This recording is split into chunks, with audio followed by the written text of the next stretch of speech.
well. So it's just this fun triple impact that we saw, because you obviously have that benefit going to the animal shelter as well as just your own mental health. Great, thanks, Josh. But yeah, we just wanted to kind of congratulate you guys and see how you were doing almost halfway through the campaign. But yeah, this has just been super exciting to see. And with that, thanks, Josh. We just wanted to kind of remind you guys halfway through what those 3 impacts are. So encouraging healthy habits for you guys specifically. You chose your one habit. Hopefully you're kind of getting to collaborate with some other people if they have the same habit, you know, exercise together, yoga, like you said. So if anyone signed up for yoga, that would be a really great one. And that monetary donation going to the animal shelter. And then also, if you guys still want to follow, we got a couple follows, which is exciting, on the social media. We're just at the happiness campaign. So we'll be kind of posting your campaign throughout the month. And then at the end, we'll have kind of a big results reveal for everyone who follows us. So yeah, those are our 3 areas of impact. I also brought, we have some stickers. I'll just leave a whole stack after the end of the meeting if you guys want to grab some. There's probably about like 2 dozen here. So yeah, I just threw it on my laptop, water bottle, things like that. But we just wanted to involve you a bit in the campaign. This is just a reminder of the 5 habits that you signed up for. But with that, I'll pass it over to Akash, and he's going to run us through just a quick little 5-minute meditation to kind of ground us. Awesome. Thanks, Leah.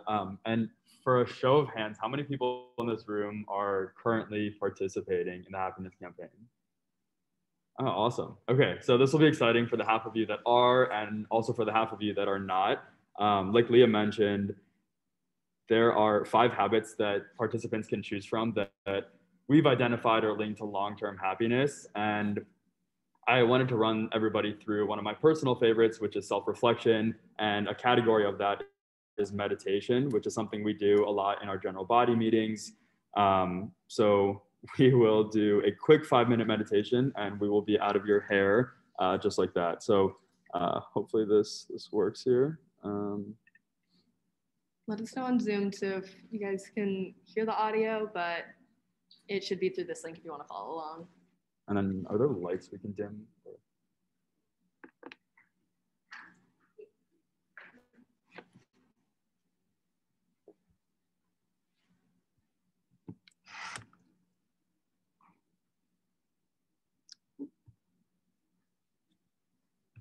I think that's the lowest it goes. Okay, that's cool.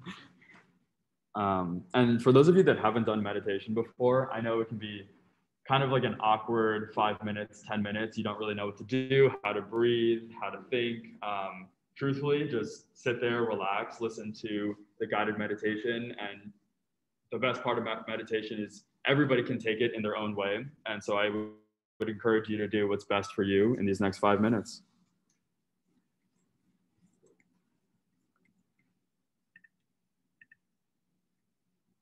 These next few minutes, it's important to remember that you're a priority, and allowing yourself even just a few short minutes of intentional reflection can really have a positive impact on the rest of your day.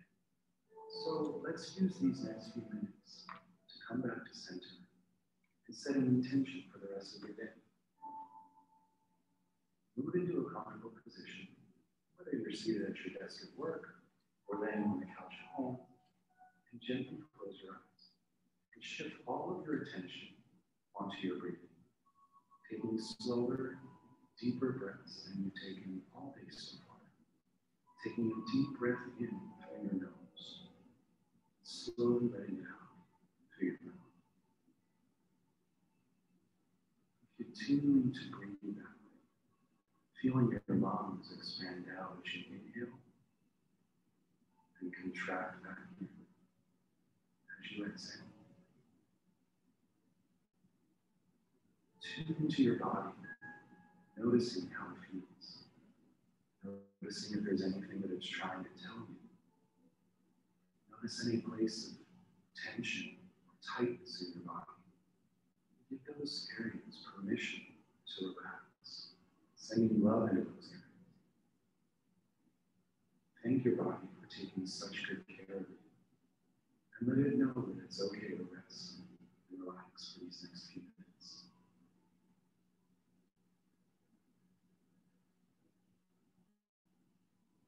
You may notice that your mind starts to wander off. That's okay. Just notice it and bring your attention back to your body, using your breath as your anchor. Try to picture one thing that's happened today that's made you smile, or made you thankful, or appreciative. Just let that feeling fill you up for a moment. Breathe that feeling in from the top of your head to the tips of your toes.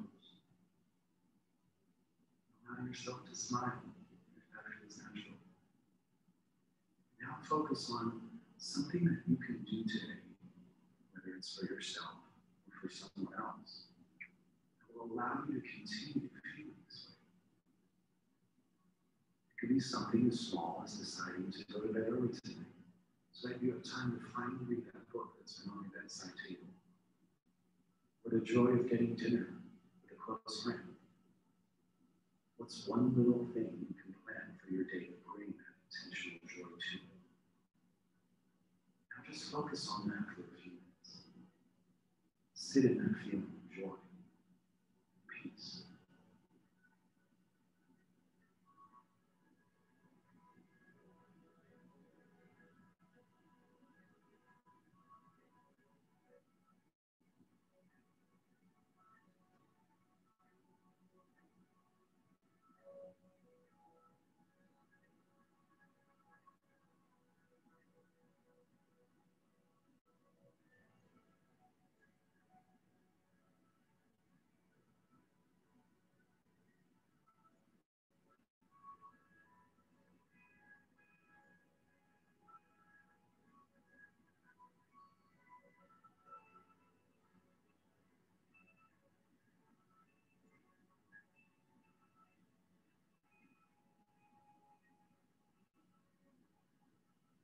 Let's take a few more deep breaths together. A deep breath in, feeling your lungs expand out as you inhale. Everything contract back in as you exhale. Again, in a deeper breath than the one before. Holding that breath for a beat. And exhaling everything out.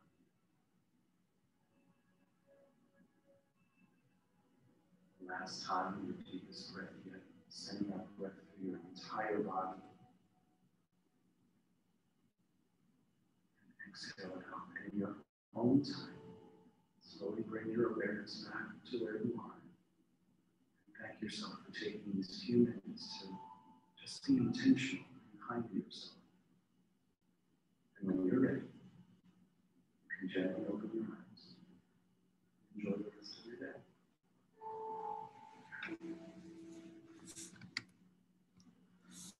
Awesome. Well, thank you guys so much for doing that with us. I hope you found it a little bit beneficial. And for those of you that didn't choose meditation, or maybe those of you that don't have mindfulness or meditation as part of your daily routine, I do hope this maybe encourages you a little bit to explore it further.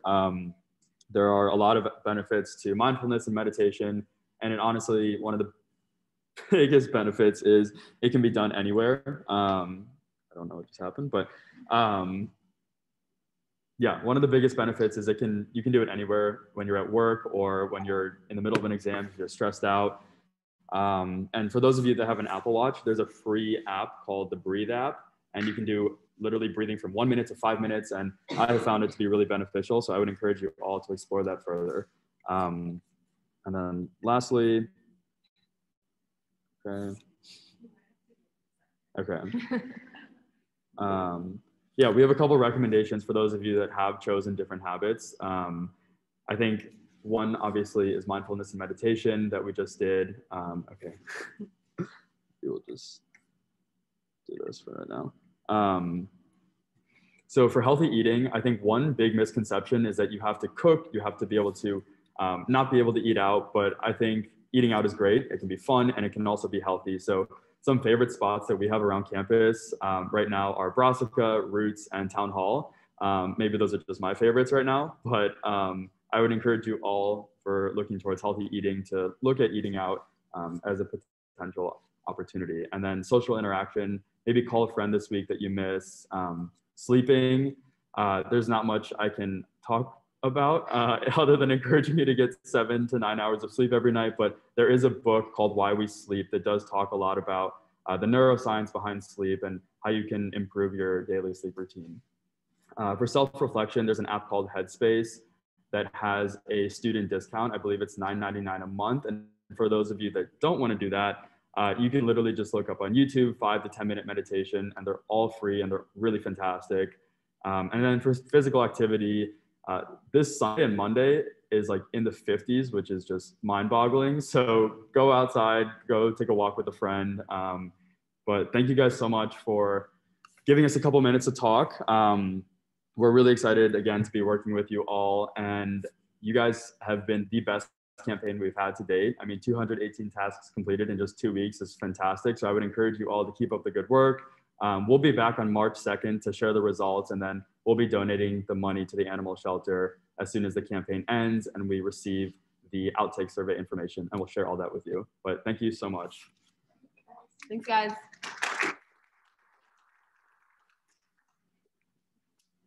Leave it up to you.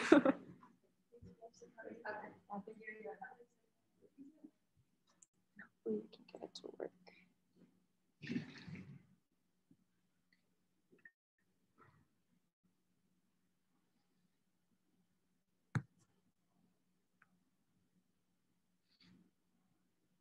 All right, there we go. So I'm excited to introduce our speaker for tonight. She is a 2019 graduate from Ohio State's College of Veterinary Medicine, and she's a current resident in zoo and wildlife conservation. So Dr. Vincent, I'm gonna go ahead and hand it over to you. Okay, do I just advance by Yep. hitting the arrows? Yep, just hit the arrows. Okay, perfect. Hi, guys. Hi, I'm super excited to be here with you all today and talk to you a little bit about zoo medicine. So first, I'm going to start off just talking about my personal career path and how I got to where I am right now. Then I'm going to talk more generally about careers in zoological medicine, and I'm going to talk a little bit about some alternative career paths as well. And then I'd like to leave some time at the end for you guys to ask me questions. So I went to college at DePaul University, which is a small liberal arts school in Indiana. I had a double major in biology and English literature and minored in chemistry. For animal experience in college, I did a lot of small animal veterinary hospital time. So I was a vet assistant for a couple of years. I did a lot of shadowing. I also rode with some large animal vets and did farm calls, which was very fun. Definitely recommend that. And I also did a summer internship at the Cincinnati Zoo in animal care. So I was working in the commissary, which prepares all the diets for the zoo animals, and also in the children's zoo, which has a variety of kind of barnyard species that the kids get to interact with. So that was a really good introduction to zoological medicine and kind of just the animal care side of things. I also got a little bit of research experience in undergrad. So I was the lab manager for a zebrafinch laboratory on my campus. And I also did a summer research project that was focused on tadpole toxicology. So we got to go out in ponds and we were actually mating pairs of frogs and then collecting eggs and raising tadpoles. So that was a lot of fun. Definitely recommend getting some research experience if you guys have the opportunity in college. So then I started veterinary school. I started in 2015. While I was in vet school, I got involved in a lot of clubs. I think probably like 7 or 8, including zoo club, animal welfare club, public health club. There was a lot of different ones, got some leadership experience through that, basically signed up for anything that I could do. I joined the dystocia team, which was really fun. And then I took any electives that I could find that were related to zoo and wildlife medicine. So there's even more electives now than there were when I was there a few years ago, but I took zoo and wildlife medicine 1 and 2, exotic mammalian medicine, exotic non-mammalian. I did a class in computer modeling of infectious diseases, which was really interesting. And now they even have classes in aquatic animal health and in ecosystem health, which is really exciting. I also got some research experience when I was in vet school. I did a project with a veterinary epidemiologist, and we were looking at free roaming cats here on campus. I was walking around in the morning and counting cats that I saw, and we also put up trail cameras and we were recording all the cats and wildlife, which was a really fun project. Had to get up really early, but I was able to present that at the Wildlife Disease Association conference in Mexico, which was also a great experience. And I got a first author publication from that. So these are just some scenes from vet school. One of them when I got really messy at Marysville with all that stuff all over me, and then one at the conference, and then one through Zoo Club when we were doing like a reptile symposium.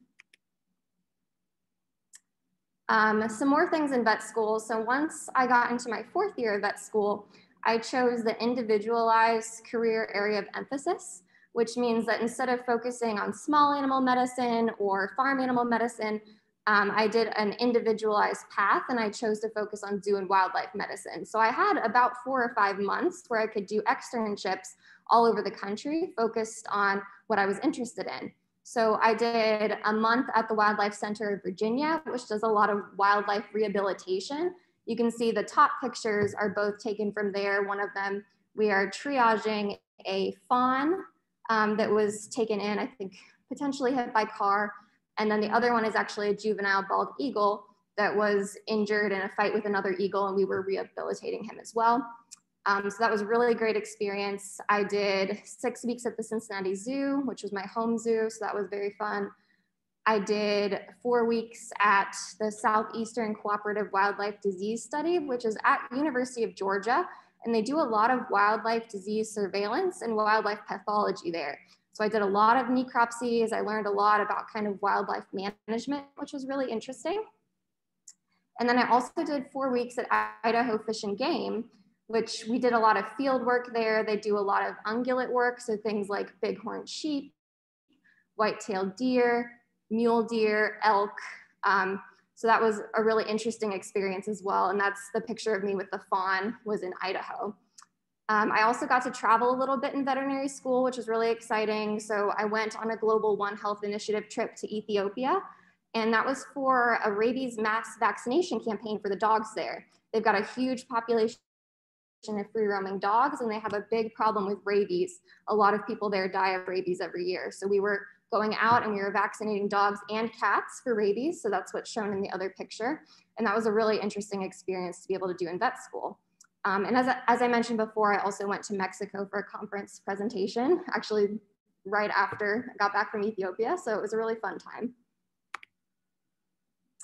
So after I graduated from vet school, I did a small animal rotating internship, which is basically, it was my first job as a doctor, but I was still in an academic institution. So I was still getting some mentorship and still kind of learning to come into my own as a doctor after graduation. So I went to the University of Illinois and did a year internship there. It was mostly focused in ER and ICU, in internal medicine, and in surgery, both soft tissue and orthopedic. And it was focused on dogs and cats, although we did see exotics and wildlife through the ER there. I made a lot of good friends. We spent a lot of time together in the hospital, and now they're all over the country doing different residencies. So that was a really great experience too. I was able to do electives in zoological medicine and in wildlife medicine. And I was actually able to do a cardiology project on rattlesnakes, which was very interesting. You can see the rattlesnake in that clear plastic tube there. And we have a cardiologist that's taking measurements of the heart, and we could actually see the heart beating on the ultrasound. So that was a really fun thing that I got to do there.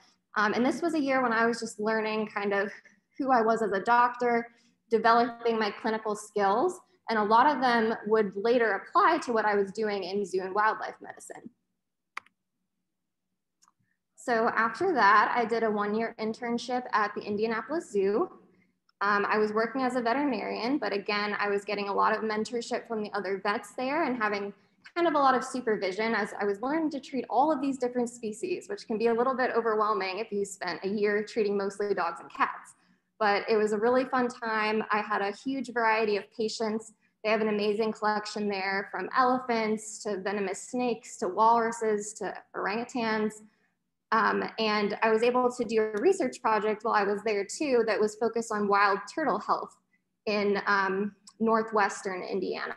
So we got to go out in the field for a few days and find some turtles and draw blood on them and get some swabs for infectious diseases. So in these pictures, you can see one of the elephants that I was working with. That was always really exciting. I'm out in the field with the turtles there, and there's an orangutan immobilization, so I'm probably monitoring anesthesia for her. And then in the last picture, I'm doing surgery on a hellbender, which is the kind of salamander that a lot of programs are trying to kind of rehabilitate and release into the wild. So I'm actually inserting a transmitter so that they can release the animals into the wild, and then they can go track them down, find them later, and see how they're doing. So that brings me to now. So after I finished at Indianapolis Zoo this fall, I started in a residency position here at Ohio State. So the title is Zoo and Wildlife Conservation Medicine and Ecosystem Health Residency, which is a bit of a mouthful, but it is a 3-year, 3-part program. The first year is mostly here at Ohio State. So I'm actually getting a master's degree, you know, coming back to school after I was done for 2 years, and doing a pretty big master's research project where I'm looking at animal health up on Lake Erie. I'm also currently the vet at the Cosi Museum. They have just a small collection of animals there. So I go there every couple weeks and check in on everybody and occasionally do some surgeries and things like that. Next year, I'm gonna be at the Columbus Zoo and Aquarium, and I'll be in a kind of a similar position as I was in Indianapolis Zoo, where I'll be a vet for the collection, but I'll also have a lot of great mentorship and people kind of on my team showing me how to do things there. And then the third year, I'm gonna be out at the wilds, which if you haven't heard of it, it's a pretty amazing facility.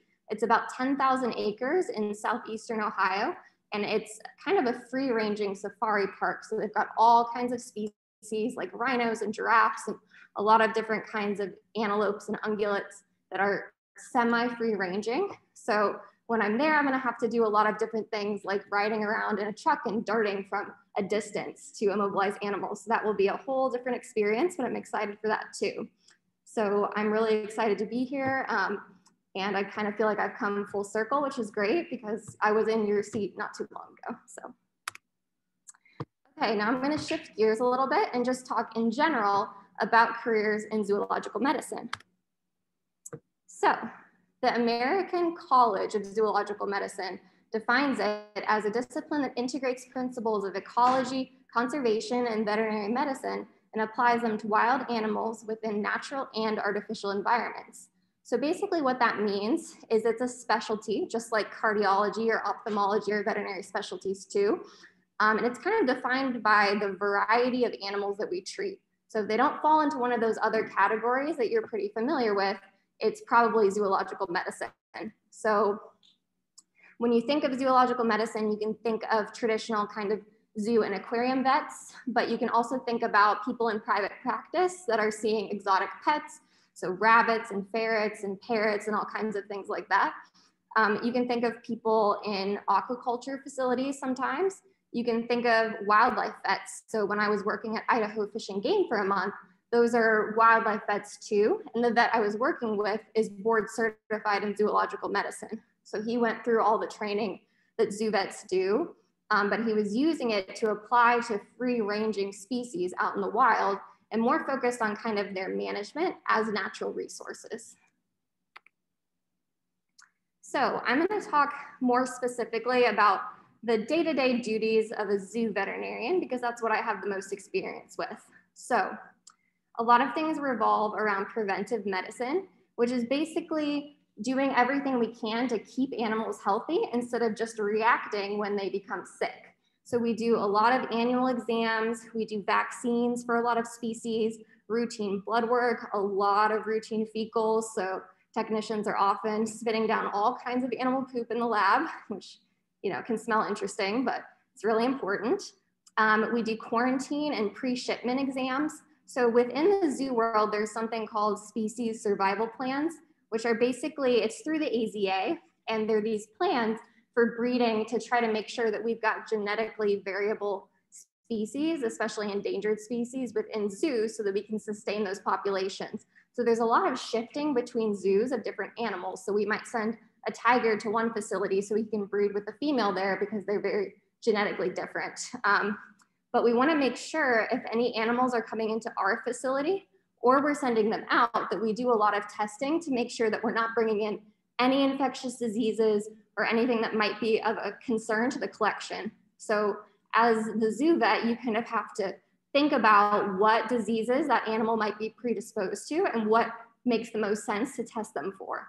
So that involves a lot of blood work, a lot of fecals, a lot of other swabs for infectious diseases that we screen for routinely. A really fun part of being a zoo vet is the neonatal exams. So these are the babies. I've gotten to examine a baby giraffe, which is really great, little baby penguins. So that's a really fun part, but there are things that you need to check to make sure that they are set up for success. So in some animals, they actually need to get antibodies from their mother, so they need to nurse right away. So we can test them for that and make sure that they're getting the antibodies they need through colostrum. So there's some species of animals that we need to do that. There's other ones that need to be a little more hands-off because they might be highly susceptible to stress, or maybe you could disturb the bond between the mother and the baby if they have a lot of maternal care. So it kind of varies on a case-by-case basis.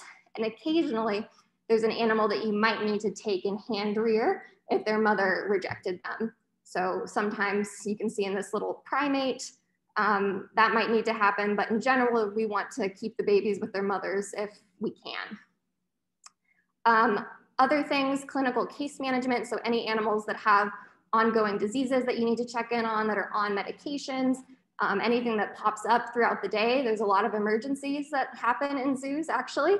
So they could be, trauma or some kind of disease that we didn't really know was going on, but suddenly brews up to the surface. So you have to always kind of be ready for that.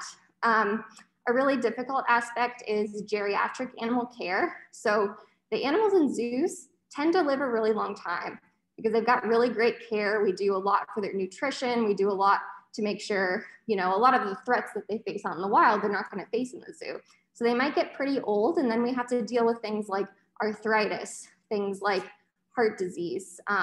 So we have to kind of work with the zookeepers to manage their quality of life to the best that we can. And we have all these quality of life evaluation forms where we rate different aspects of their well-being and just make sure that we're making the best decision for that animal. So that can be a really difficult part of it, but it's also really important. Reproduction is also really important. Like I mentioned before, when you're working with endangered animals, breeding can be really important. So that's something that we work with a lot of specialists. I've been involved in some elephant artificial inseminations, which is really exciting. Indianapolis Zoo was one of the first zoos in the world to actually have elephant calves born through artificial insemination. So it's a whole process where you collect semen from a male elephant, which is a process in itself, but then you actually use a really long endoscope, so a 3-meter scope, to actually go up through the female elephant and deposit the semen in her uterus. So that's a really kind of exciting aspect. But there's reproduction of all kinds of different species, from amphibians to fish to reptiles.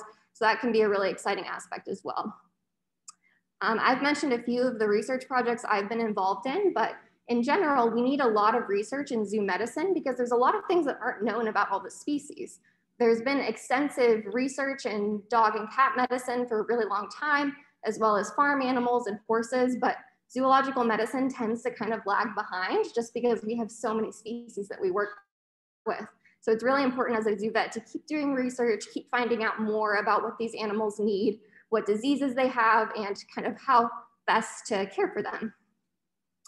Education is really important. So as you might know, there's a lot of bad publicity about zoos, and it's important to educate the public about what we do and what great animal care that our animals have, and kind of the conservation mission that's inherent to zoos. So that's kind of an important aspect. And then also conservation projects. So you might not know this, but a lot of zoos actually do conservation projects around the world and locally to help conserve the species that they keep in their zoos. So a lot of the funds that come from zoo events, from fundraising and things like that, will actually go directly into conservation projects. Okay, so I'm just gonna talk a little bit about what a typical day in the life of a zoo vet is. And the answer is kind of that there's no typical day. It's always a little bit different, which is one of the things that I really like about it. But at Indianapolis Zoo, we would start with rounds meetings with the veterinary team So that would include all the veterinarians as well as the veterinary technicians. And we also had keepers in the hospital that would take care of all the animals that were hospitalized or were in quarantine. So we would all talk together about everything we were going to do that day. And then usually in the morning, we would have some kind of clinical procedure. So that might be a surgery, that might be an annual exam, that might mean catching up 70 flamingos and examining all of them in a morning. It just depends. Every day is a little bit different. Doing an ultrasound on a stingray, doing blood work on a penguin. It just kind of depends on the day, or responding to any emergencies that we might have.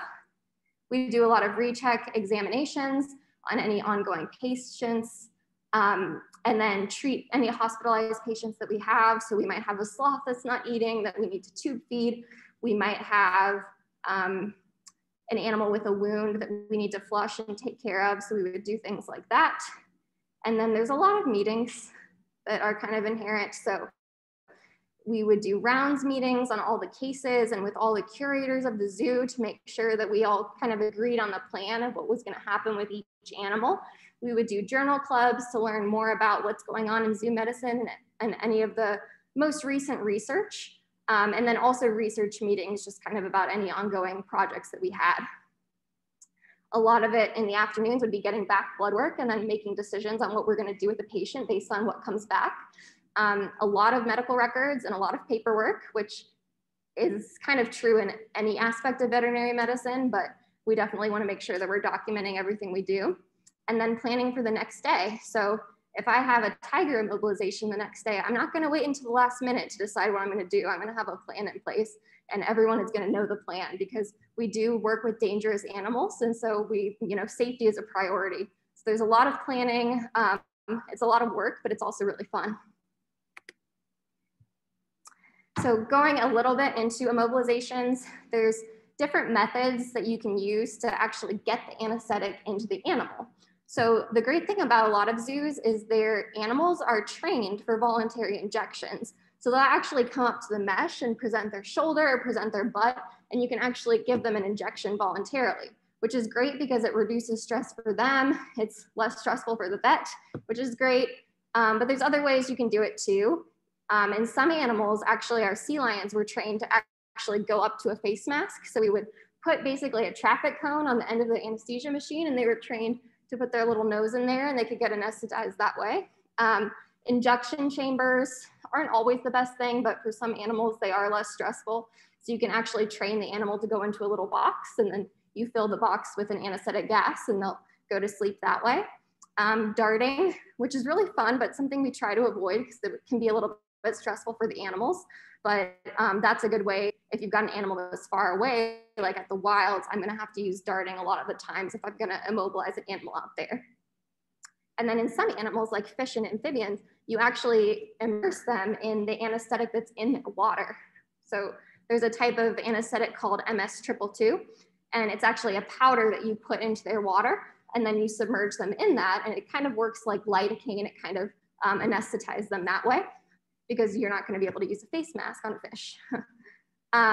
So when an animal's under anesthesia, just like a dog or a cat or a horse, you have to monitor them very carefully.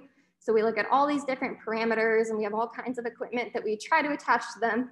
Unfortunately, in a lot of the animals we work with, the monitors that are designed for humans don't work very well. So sometimes we're not going to be able to get the pulse ox to work, or we're not going to be able to have a blood pressure cuff that actually fits. So we just kind of have to be resourceful and creative and do what we can.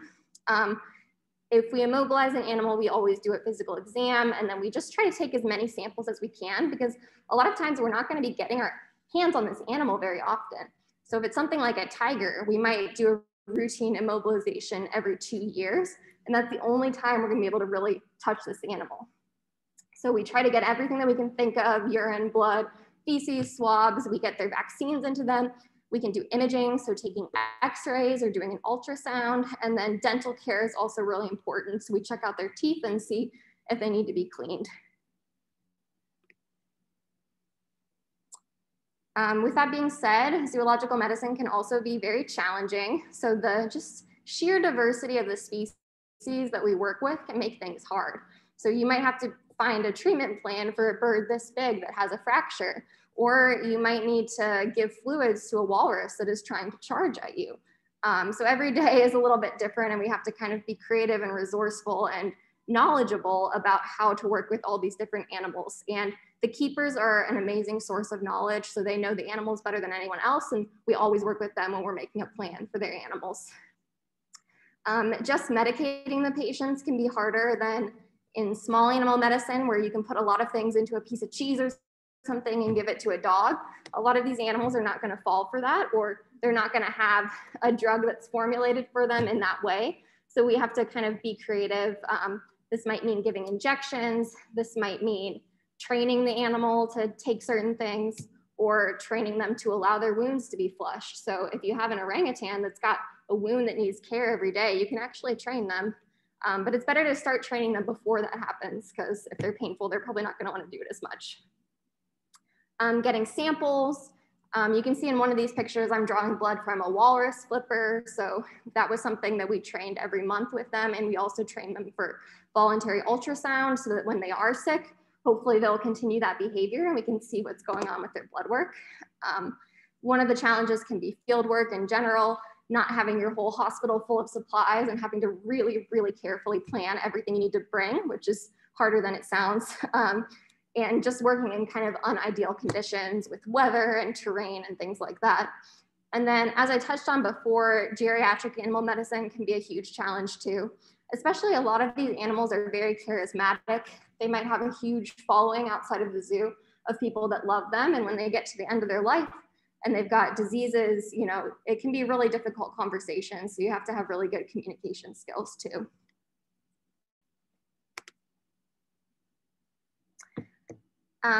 There's also some really great parts of zoo medicine, as hopefully you can kind of tell from this talk. So I've mentioned a couple times, every day is different, every case is different, every species is different. So if you like things to be the same, this is not the field for you. But if you like a challenge and you like to have to think creatively about a lot of different species and kind of go outside what might be the norm, I consider zoo medicine one of the ultimate general practitioner jobs, because you have to work with so many different species. There's very few species that aren't on our board certification exam, and they're kind of all the domestic species that you think of. But there's very similar species that we work with. Like we still work with zebras, even though we don't work with horses, and we still work with wolves, even though we don't work with dogs. Playing a role in global conservation is something that means a lot to me. So it's something I've always wanted to be involved in. And I feel like as a vet, in a zoo, you can play a small role in bettering the welfare of these animals, learning more about them, providing them the best care possible, and contributing, in some cases, to their reproductive success. So species survival plans I've already touched on, research, getting to go out in the field. It can be really rewarding. So it's definitely a special field that I'm really lucky to be getting into. And then some other difficult parts of zoo medicine, quality of life decisions. And that's for any vet. It's always hard to have those euthanasia talks, to make those euthanasia decisions. In this case, instead of having a client who owns the animal that you're talking through the euthanasia decision with, it's the animal's keepers, and that's their job. They go every day and they care for that animal. And sometimes they care for that animal for 30 years. You know, an elephant will live to be 70. So sometimes people have spent their entire careers working with that individual animal. So you have to come into it with a lot of empathy and a lot of understanding from where they're coming from, but also convey what you feel about the animal's quality of life. And that can be really tough, because sometimes people don't notice the decline when they see it every day. So it's just a lot of communication and can be a lot of hard decisions. Herd medicine versus individual medicine. In zoo medicine, you'll do some of both. So you'll be working with individual cases, an individual tiger that's having seizures, or what have you. But there's also some animals in zoos that we manage more as herds. So at Indianapolis Zoo, we had about 100 budgies, and we didn't have individual names for all the budgies. We kind of managed them as a big group. Same for some of the fish and sharks and things like that. So you kind of have to think at a population level, which is a little bit different from what you might do in private practice. I touched on before just the relative lack of knowledge on treatment of all these unique species. Sometimes you really just can't even find a paper about the animal you're trying to treat about that species. So you have to extrapolate as best you can about what you know about their anatomy. You know, an elephant is most similar to a horse, and you know, a cheetah is most similar to a domestic cat, things like that. And then difficulties entering the field. It's a field that is very competitive and that has a lot of people that want to go into it. And so you have to be really willing to spend years of your life and years of effort to go into this field. And that can be tough, and it can be tough along the way to meet friends who want to do it too, and then maybe they don't get those positions. But for me, it's been really rewarding. So to get into the field of zoo medicine, it takes a little bit of time. So you have to get your 4-year undergrad degree, which you're all getting, great. Then you have to get into vet school, and you have to do 4 years of a vet med degree. And then after that, technically you could go straight into a residency, but that does not commonly happen anymore. So usually you start with a small animal rotating internship or a large animal internship, or sometimes some kind of mixed situation where you're doing both. And you just kind of learn to be a veterinarian first before you usually jump into the zoo world.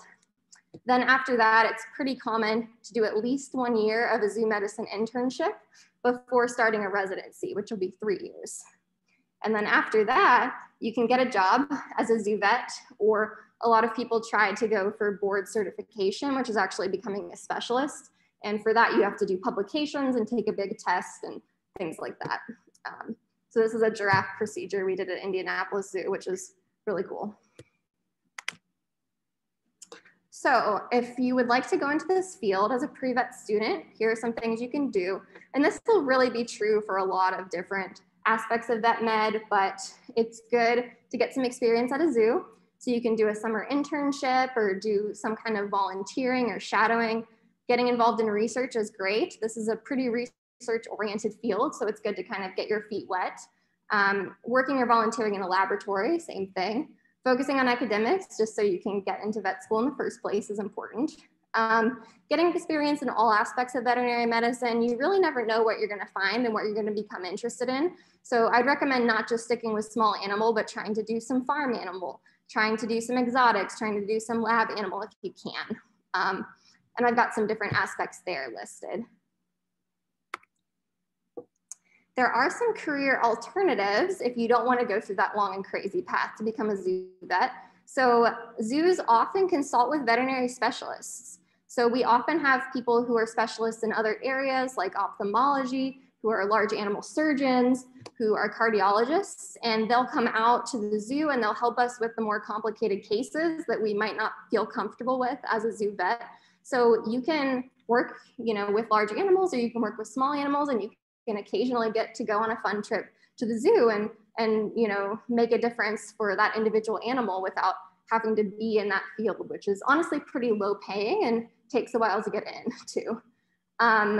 There are also zoo vet technician programs, which are really wonderful. Zoo technicians are so knowledgeable. So they're vet techs, but they go through extra training to actually become more specialized in zoo medicine. And they actually get to have a lot more hands-on contact typically with the animals than the vet does. So they'll go out and do a lot of training in the zoo. They'll be responsible for a lot of blood collections and injections and things like that.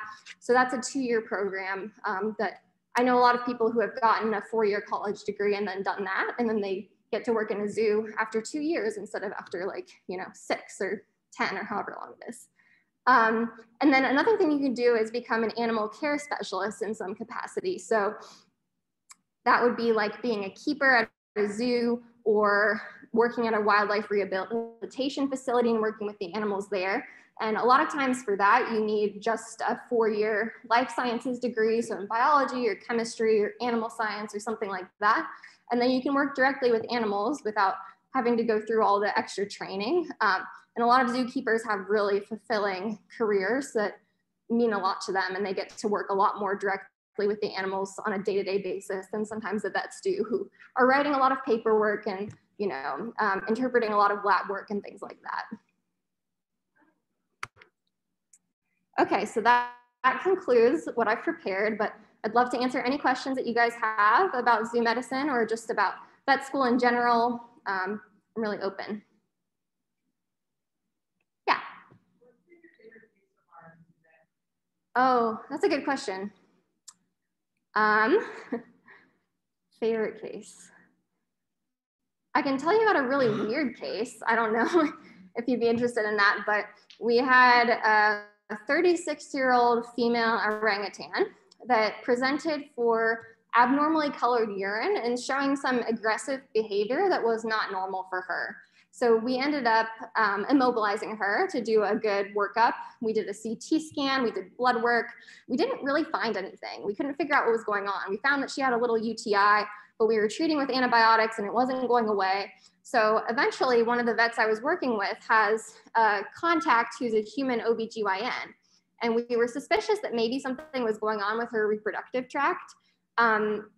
So we actually had her come in and she had a special tool called a hysteroscope. So she could actually scope inside of the uterus and see what's going on in there. So she came in, and when we get into the uterus, what we find is that it's completely full of wood wool, which is kind of their bedding. It's that woody straw material. So we were able to remove that and clear up kind of the infection that she had. And then it happened again and we removed it again. And eventually she went back to normal, but that was something where we really had to think outside the box. We also had to kind of collaborate with specialists that had equipment and expertise that we didn't. So that was a really interesting case. I actually presented that this year at the American Association of Zoo Vet conference, and I'm writing up a little paper about it now because it's very strange and unusual. But that was one interesting case I had last year. Yeah.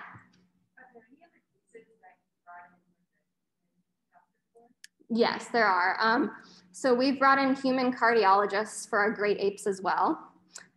We would bring in human dentists. Actually, we had a walrus who kept chipping one of his tusks, and we actually fitted kind of a like a crown on the end of it, and we had a human dentist do that. We've had human ophthalmologists come in. It's fairly common. We get a lot of veterinary specialists as well, but sometimes we just collaborate with human doctors.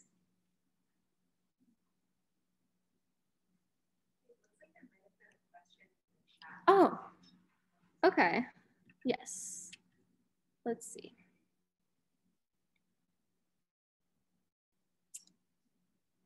Maybe. Okay. I can answer your question anytime. We're talking about Zoom internships. Yeah. Just like just general Zoom internships, not like related to medicine. Okay, yeah, that's confusing. So there's two different things. So when you're an undergrad, zoos have something that they call internships that are typically animal care internships that will be a summer, and you're basically working in a department at a zoo. Ellie's actually done one of those, and you gain experience that way, but you're not a vet yet. There's something different called veterinary internships that we actually go through this whole match process to do. So it's for graduate veterinarians, and a few zoos have them. There's not a ton, but you basically, it's like a step down from being a resident. It's like before you are a resident, you can do an internship, and you are a doctor, but you just have some built-in mentorship that you might not have if you're just going out into practice. Does that make sense? Yeah, I know it's confusing, all the different terminology, and it changes too. Okay, let me try to find this. Where is the chat? Is it up here? Oh yeah. I'm just gonna put this in really quick. Oh yeah. Okay. Do you have any tips for getting experience, like where to start and how to find opportunities? Yeah, that's a good question. So let's see, in undergrad, as far as getting zoo experience, they have a lot of different, most zoos have some type of summer internship program. So that's a really great place to start if you have a whole summer to devote to something. Now they're usually unpaid. So that's very unfortunate. People often have to get another job during that time, or live with their parents if they can. So you can kind of look at individual zoos to find that. And beyond that, if you're trying to get experience in the veterinary department, that can be a little bit harder because zoo vets tend to be really busy, and they've got veterinary students that are shadowing and all kinds of different things, but some of them will let undergrads shadow them. You just have to kind of be persistent and reach out to them. So you can try to find their email address, or you can find someone at the zoo, like someone in the career department or in HR, and see if they can connect you. And a lot of zoos will let a student shadow for like 1 day or something like that. But even that is kind of a great experience. I definitely did that when I was in undergrad just a couple times. And it was good just to kind of see what the day-to-day is, to see if I was even interested in that field. And besides that, you know, getting experience in veterinary hospitals, I think is really important, getting large animal and small animal experience. And those you kind of just reach out directly to the clinic. Does that answer your question, Jasmine? Okay, cool, great. All right, anybody else? Yeah. What's your favorite animal have you ever gotten treated? Oh, that's a good question. I have a lot of favorite animals, which is kind of why I'm in this field, because I like can't choose one. But getting to treat elephants at Indy Zoo was kind of like a once in a lifetime thing, it felt like. So that was really meant a lot to me. Yeah. Can you speak more about the conservation aspect of working that out of the game and like how that is from like day-to-day life and how to get into it? Yeah, so that is kind of a different field. So there's zoo medicine, which is all kind of ex situ conservation. And then there's wildlife medicine. Within wildlife medicine, there's more of the rehab where day-to-day you're rehabilitating injured animals. And then there's kind of the larger scale wildlife management field. And that's more what Idaho Fish and Game was doing. So they had just a couple of veterinarians working for them, and they did a lot of disease surveillance. They did a lot of research projects. A lot of it is focused on hunting and fishing, because that's where a lot of the funds come for those conservation programs. So a lot of it is centered on species that are traditionally kind of game species. But the money and the conservation projects kind of trickle down and they benefit the whole ecosystem. So it's definitely thinking on a more population level.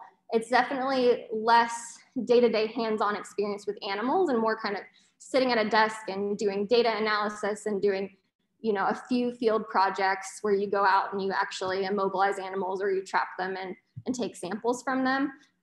So if that makes sense, it's kind of more of a big picture instead of focus on the individual animal. That's kind of the biggest difference between zoo medicine and that kind of wildlife population management medicine.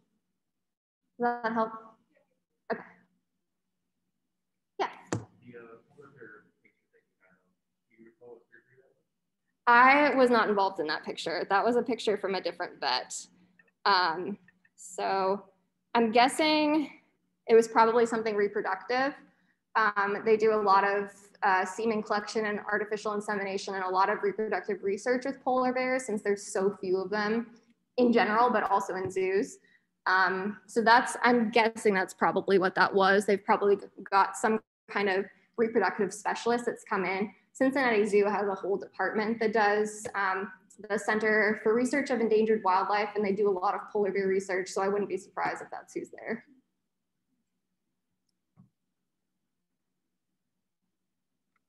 Yes.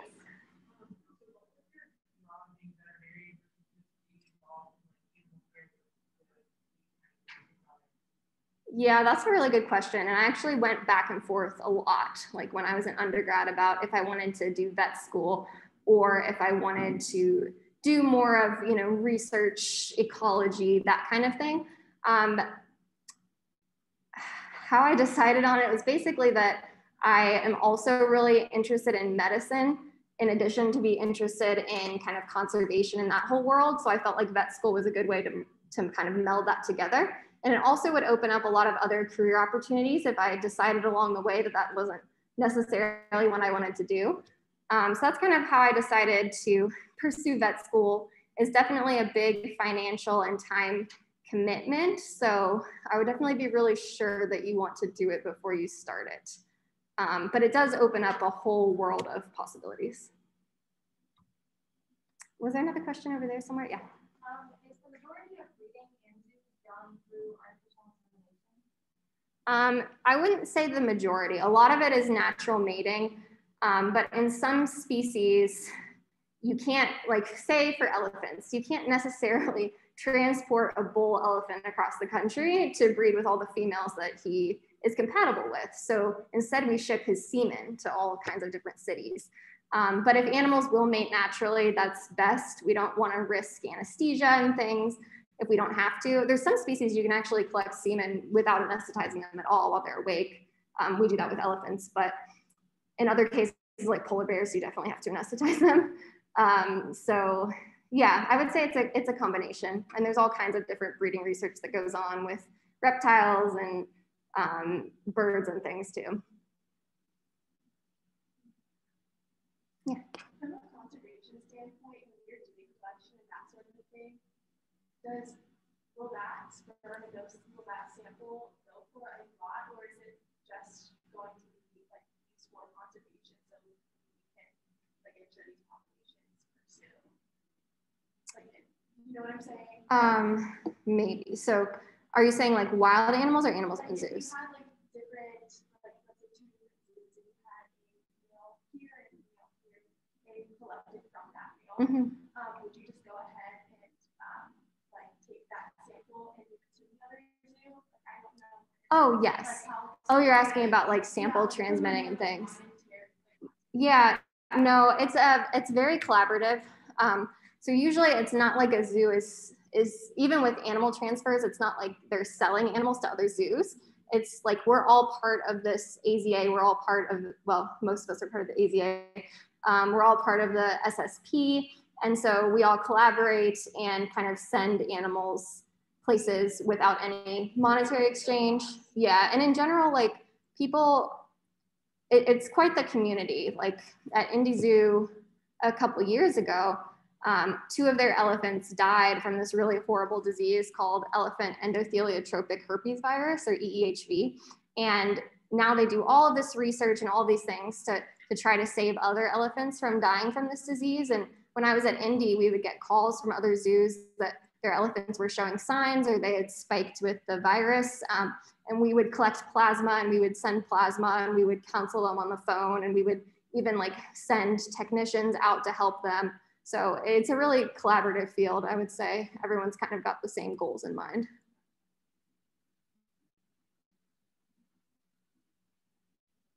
All right, is that everybody? Is there any more in the chat? Nope. All right. If anyone wants to talk to me one-on-one afterwards, I can stick around too.